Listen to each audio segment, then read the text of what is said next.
Oman, UAE, Saudi Arab, Qatar, Bahrain, Kuwait, Iraq, Iran, Persian gulf, straight of Hormuz, gulf of Oman.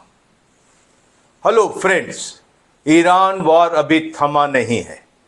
अभी हाल में Iran ने यह घोषणा कर दी कि स्ट्रेट ऑफ हॉर्मुज पर उसका कब्जा है और आने जाने वाले सारे जहाज़ों से वो टैक्स वसूलेगा और अमेरिकी और इजरायली जहाज़ों को आने जाने की मनाही भी होगी। इसके ठीक विपरीत राष्ट्रपति डोनाल्ड ट्रंप इस बात की तैयारी में हैं कि वो अमेरिकी जनता को बता सके कि इस युद्ध में अमेरिका की विजय हुई है और वो सारे ऑब्जेक्टिव्स उन्होंने हासिल कर लिए हैं जिसके लिए उन्होंने 28 फरवरी को यकायक युद्ध थोपा था पूरी दुनिया पर। प्रेसिडेंट डोनाल्ड ट्रंप अभी कुछ दिनों तक कहते आए थे कि वो स्ट्रेट ऑफ हॉर्मुज खुलवा कर दम लेंगे और इसके लिए उन्होंने एम्फीबियस असॉल्ट शिप्स भी मंगवा लिए थे और यहां तक कि मिडिल ईस्ट में यूएसएस त्रिपोली के नीचे कोई 3500 मरीन आ चुके हैं और मिडिल ईस्ट में है। तो एकाएक ये क्या हुआ कि प्रेसिडेंट डोनाल्ड ट्रंप हॉर्मुज से हाथ खींचते हुए दिखाई दे रहे हैं। क्या हॉर्मुज इतना खतरनाक है कि अपने आप को महाशक्ति कहने वाला देश अमेरिका उसमें हाथ नहीं डालना चाहता है? आइए हॉर्मुज को समझते हैं। हॉर्मुज के अंदर 3 सेट हैं आइलैंड्स के जिन पर कभी अमेरिका की निगाह थी और आज अमेरिका वहां से दूर हटता हुआ दिख रहा है। तो आपकी सुविधा के लिए मैंने इनको 3 सेट में बांटा है और अभी हम बात करेंगे कि ये आइलैंड कौन से है और ये कैसा खतरा पैदा करते हैं कि अमेरिका और उनकी मरीन वहां नहीं जाना चाहती। तो पहला सेट है स्ट्रेट ऑफ हॉर्मुज के अंदर प्रेजेंट वो आइलैंड जो स्ट्रेट ऑफ हॉर्मुज के ऊपर पूरी तरीके से डोमिनेशन करते।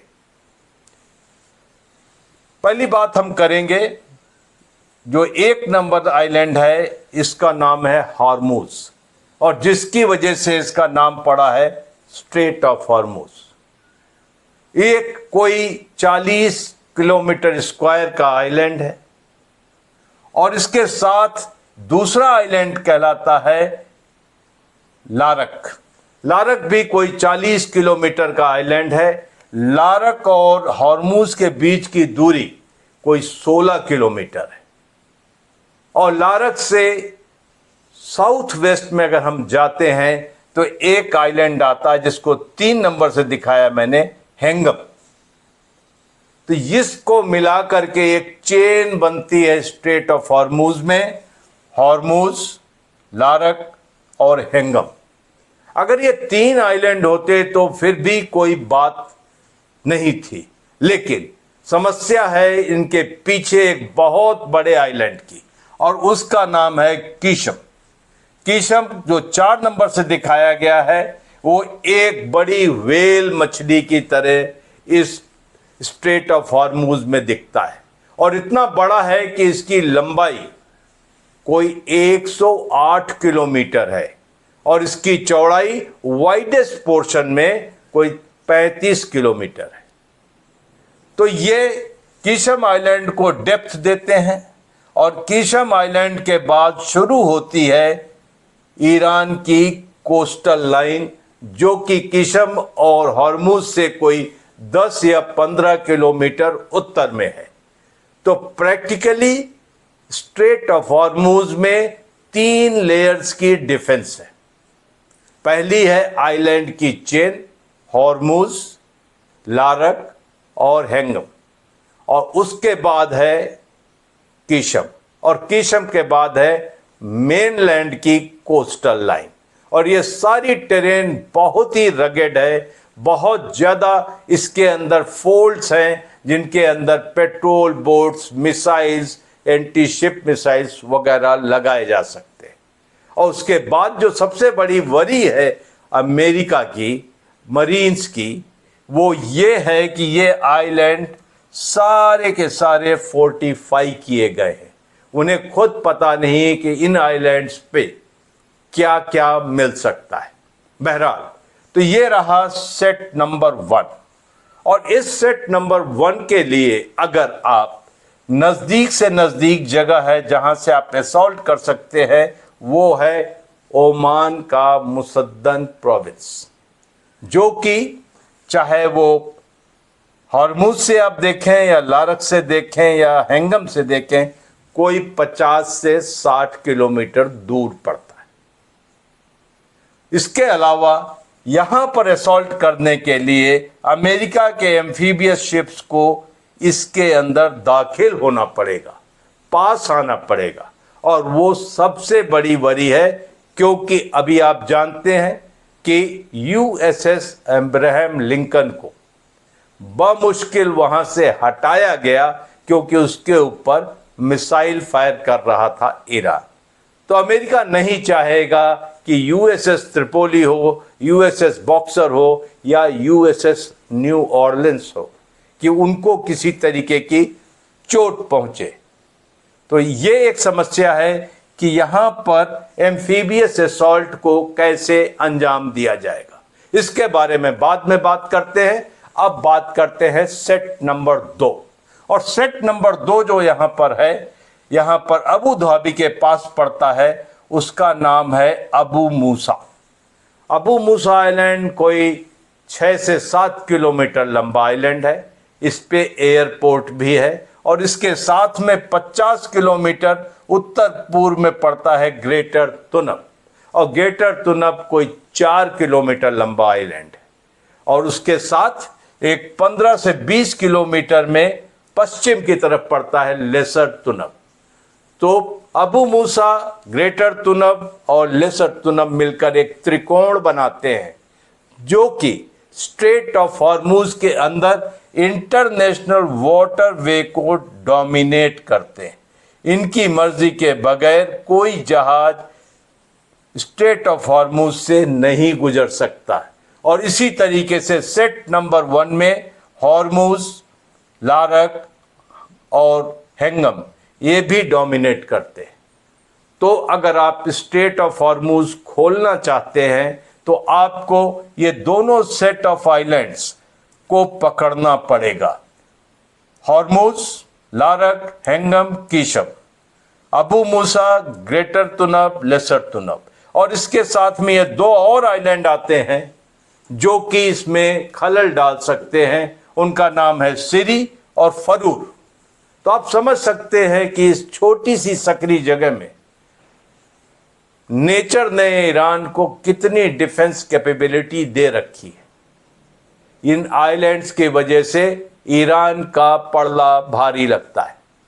आपने अक्सर सुना होगा प्रेसिडेंट डोनाल्ड ट्रंप के मुंह से कि वो खर्ग आइलैंड पकड़ेंगे। साथ में कहते हैं I want to take the oil in Iran.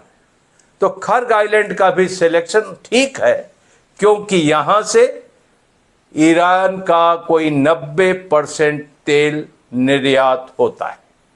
तो खर्ग आइलैंड में क्या है?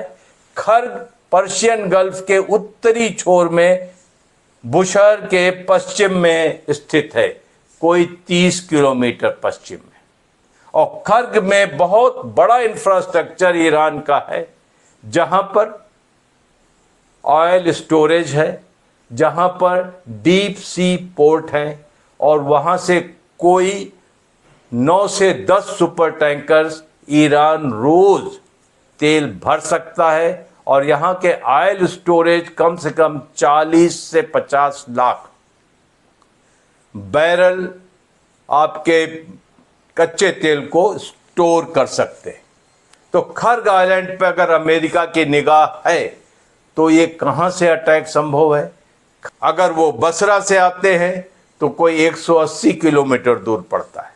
अगर वो कुवैत से आते हैं, क्योंकि कुवैत के बुबियान आइलैंड के ऊपर ईरान की भी निगाह है, यहाँ पर अक्सर मिसाइल मारी जाती है।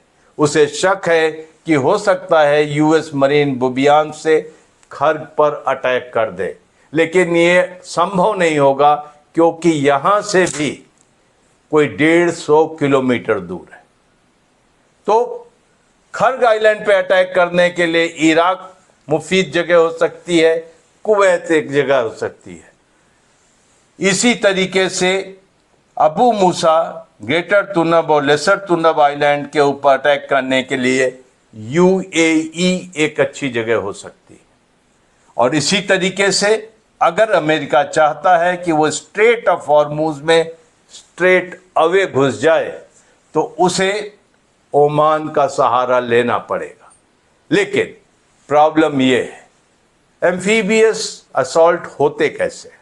एम्फीबियस असॉल्ट ऐसे होते हैं कि जो शिप है, जैसे यूएसएस त्रिपोली या बॉक्सर या न्यू ऑर्लिन्स, ये काफ़ी नज़दीक तक जाते हैं और इसके बाद उनका टेल गेट खुलता है और उस टेल गेट से मरीन्स निकलते हैं। अभी भी वो पानी में हैं, तो मरीन्स किससे निकलते हैं? वो निकलते हैं एम्फीबियस असॉल्ट व्हीकल से, जो कि पानी में तैर सकती हैं, या वो निकलते हैं landing craft air cushion LCAC। इन दो चीज़ों से वहाँ से मरीन्स निकलते हैं और अपने ऑब्जेक्टिव की तरफ धावा बोलते हैं। लेकिन समस्या ये है कि अगर हम बात करें एम्फीबियस असॉल्ट व्हीकल की, और वो मान लीजिए कि कुवैत के इस आइलैंड से, बुबियान से खर्ग की तरफ आ रहे हैं, जिसकी दूरी कोई 180 किलोमीटर है, और एम्फीबियस असॉल्ट व्हीकल की स्पीड सिर्फ 15 से 16 किलोमीटर पर घंटे है, तो आप समझ सकते हैं कि कितने दिन में ये पहुंचेगा, कितने घंटों में पहुंचेगा। हाँ, landing craft air cushion LCAC की स्पीड थोड़ी ज़्यादा होती है, यही कोई 74 से 75 किलोमीटर पर आवर। तो अगर आप लैंडिंग क्राफ्ट एयर कुशन का इस्तेमाल करते हैं तो यूएस मरीन खर्ग आइलैंड में असॉल्ट करने के लिए 2 घंटे के बाद प्रकट होंगे। और इसी तरीके से अबू मूसा के लिए भी 40 से 50 किलोमीटर का सफ़र तय करना पड़ेगा। तो जितनी देर वो पानी में रहेंगे वो दुश्मन की गोलाबारी से प्रभावित होंगे और सरप्राइज लूज होगा। ये मेरे ख्याल से एक समस्या है, क्योंकि एम्फीबियस असॉल्ट शिप्स जो अमेरिका के हैं वो अंदर नहीं आ सकते और आसपास भी नहीं आ सकते, क्योंकि उनके ऊपर स्वयं खतरा मंडरा रहा है। तो इसका तरीका क्या है? इसका तरीका भी है। इसका तरीका यह है कि अगर अमेरिका अपनी मरीन्स को असेंबल करे कुवैत में या सऊदी अरब में और यहाँ से लॉन्च करे असॉल्ट और अपने शिप्स को यहाँ नज़दीक ना लाए, तो सिर्फ लैंडिंग क्राफ्ट एयर कुशन और एम्फीबियस असॉल्ट व्हीकल्स को ही लाना पड़ेगा। और एक बात और है, सऊदी अरब की नेवी में भी एम्फीबियस असॉल्ट शिप्स है, अमेरिका उनका भी इस्तेमाल कर सकता है, क्यों नहीं कर सकता। तो इसके अलावा जो सबसे नज़दीक पड़ता है ओमान का टिप, जहाँ से मरीन्स असॉल्ट कर सकते हैं, और वहाँ से अगर दिया जाए तो ये सारे आइलैंड, खासकर लारक और हैंगम, यहाँ से 50 से 55 किलोमीटर सिर्फ इतना ही दूर है और यहाँ असॉल्ट किया जा सकता है। आप पूछेंगे कि अगर 2 घंटे 3 घंटे मरीन्स पानी में रहे, असॉल्ट बोट्स में रहे या असॉल्ट व्हीकल में रहे, एम्फीबियस व्हीकल में, तो क्या होगा? तो अमेरिका के पास इतनी फायर पावर है कि 2 घंटे 3 घंटे के लिए किसी भी आइलैंड के ऊपर बमबारी की जा सकती है, उसको इंगेज किया जा सकता है, दुश्मन का सर दबा कर रखा जा सकता है। लेकिन यहाँ एक समस्या है। वो समस्या ये है कि सारे आइलैंड में कहा जाता है कि IRGC ने बहुत मजबूत फोर्टिफिकेशंस बनाए हैं, कत्ल की रात मतलब जिस दिन ये अटैक शायद हो, उस रात इन आइलैंड्स पर बैटलफील्ड सर्वेलेंस रडार्स होंगे, नाइट विजन डिवाइसेस होंगी और एंटी शिप मिसाइल के डिटैचमेंट्स वहां होंगे। और इसी तरीके से क्लोज इन सपोर्ट वेपन जो हेवी मशीन गन्स होती है और आर्टिलरी का सपोर्ट होता है, मेनलैंड ईरान से उनके ऊपर मिसाइल का प्रहार किया जाएगा। तो जिस वक्त अमेरिका के ट्रुप्स का, मरीन का यहाँ असॉल्ट की वेव आ रही होगी ताकि वो आइलैंड्स पे आकर के जमीन पर पैर रख सके, जिसको मिलिट्री की भाषा में कहते हैं बीच हेड, मतलब बीच के ऊपर पैर रखना और कब्जा जमाना। तो वो इतना आसान नहीं होने वाला है। सबसे ज़्यादा कैजुअल्टीज इसीलिए होंगी। तो लगता है कि प्रेसिडेंट डोनाल्ड ट्रंप को जब उनके एडमिरल्स और जनरल्स ने ये बात बताई कि ये ऑपरेशंस किए जा सकते हैं, लेकिन जो उसमें कैजुअल्टीज होंगी, जो बॉडी बैग्स अमेरिका वापस जाएंगे, उसकी जिम्मेदारी कौन लेगा, उसका जवाब दे कौन होगा, वो अभी तक शायद तय नहीं हो पाया है। और इसीलिए वहां पर भ्रम की, संशय की और दुविधा की स्थिति बनी हुई है कि आखिर कौन और कैसे इस असॉल्ट को अंजाम देगा। बात करें खर्ग आइलैंड की, तो खर्ग आइलैंड में बहुत बड़ा तेल का भंडार है। ईरान अपना सारा तेल पाइपलाइन के जरिए यहाँ इकट्ठा करता है और फिर इसको एक्सपोर्ट करता है। और इसी तरीके से साउथ में कतर के पास ईरान की साउथ पार्स गैस फील्ड भी है। अगर खर्ग आइलैंड अमेरिका पकड़ लेता है तो ईरान पर दबाव तो बेशक बनेगा, क्योंकि ईरान अपनी गैस और अपना तेल निर्यात नहीं कर पाएगा।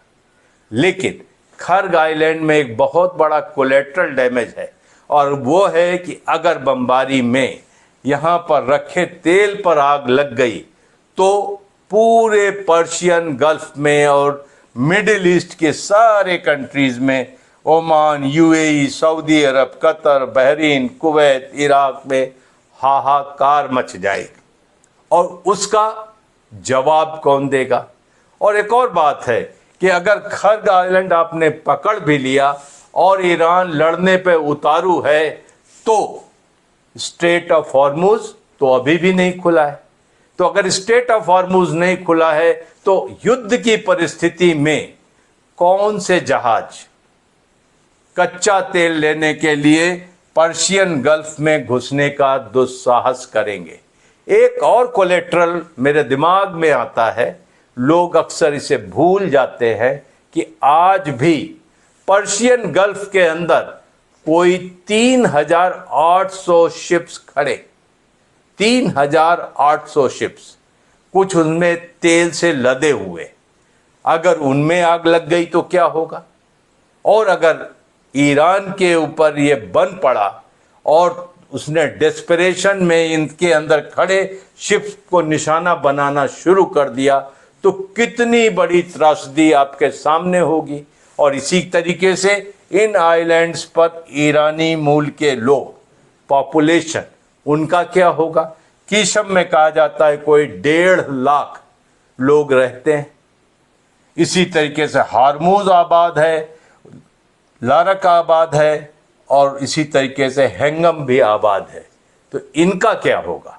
इन सारी चीज़ों को देखकर लगता है कि शायद अमेरिका के पेंटागन में या सेंटकॉम के ऑपरेशनल हेडक्वार्टर के अंदर, ऑपरेशनल रूम में अभी तक सहमति बन नहीं पाई है। और शायद प्रेसिडेंट डोनाल्ड ट्रंप इस ऑपरेशन को बंद कर दें, क्योंकि उन्होंने कहा है कि हॉर्मुज जो वहाँ से तेल लेना चाहता है खुलवा ले, वहाँ जाकर के तेल ले सकता है। अब वो हॉर्मुज में हाथ नहीं डालना चाहते हैं, क्योंकि अमेरिका की प्रतिष्ठा यूं ही वो गंवा चुके हैं। अगर 1-2 एम्फीबियस असॉल्ट शिप डूब गए या डैमेज हो गए या मरीन्स की कैजुअलिटी हो गई तो रही सही प्रतिष्ठा भी खत्म हो जाएगी। तो बैटल ऑफ हॉर्मुज लगता है प्रेसिडेंट ट्रंप के लिए बैटल ऑफ वाटरलू बन के आया है और वो ये सबक पूरी जिंदगी याद रखेंगे।